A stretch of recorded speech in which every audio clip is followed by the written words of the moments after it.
Doug Martin rushes for 107 yards and a TD as Raiders earn 27-14 win over Broncos. As recently as 3 weeks ago, the Denver Broncos were in contention for a playoff spot.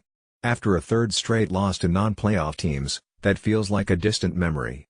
The Oakland Raiders, in perhaps their final game ever at the Oakland Coliseum, pounced on the Broncos early and ran over the Denver defense to earn a 27-14 win.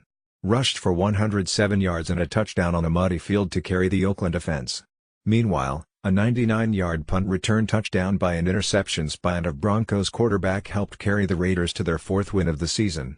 Harris made an incredibly wise decision to return a punt that had already been touched by the Denver punt team. Once the ball was touched by the punt team, it ensured the Raiders would have possession regardless of if Harris fumbled, lost yards or otherwise. He picked the ball up off the 1-yard line and outflanked the Denver coverage team to take the ball 99 yards for the opening score of the game. Martin would spring free for a 24-yard touchdown run in the second quarter and added a 43-yard field goal as the Raiders took a 17-0 lead into halftime.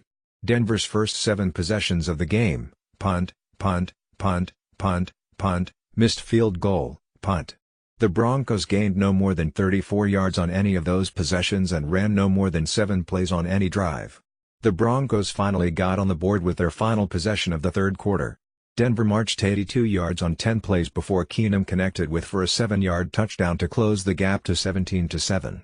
Oakland immediately responded with a 72-yard scoring drive of their own capped off by a 3-yard touchdown run by. Denver would immediately answer back with an 11-play, 77-yard drive with Keenum tossing a second touchdown from 19 yards out to cut the gap to 24-14 with 7:31 left to play. After a 45-yard field goal from Carlson pushed the lead to 27-17, Keenum was intercepted on back-to-back drives by Gilchrist and Harris to seal the win for the Raiders. The Broncos have lost to the San Francisco 49ers, Cleveland Browns and Raiders in the last 3 weeks to go from 6-6 and in the thick of the wild card chase to 6-9 and guaranteeing their first back-to-back losing seasons in 46 years, 1971-72.